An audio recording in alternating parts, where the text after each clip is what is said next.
Malam bersejarah penuh cahaya, langit terbuka, rahmatnya tiba. Turunnya kalam dari arasy-Nya, petunjuk hidup sepanjang masa.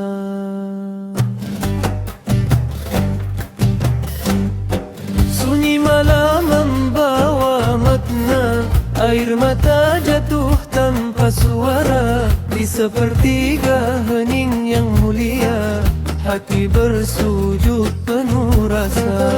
Angin berbisik nama Tuhan, bintang bersaksi turunnya iman. Malam lebih baik dari 1000 bulan, pintu taubat luas terbentang. Jangan dibiarkan ia berlalu tanpa tasbih memujimu. Jangan dilepas detik yang syahdu tanpa istighfar di bibir sendu.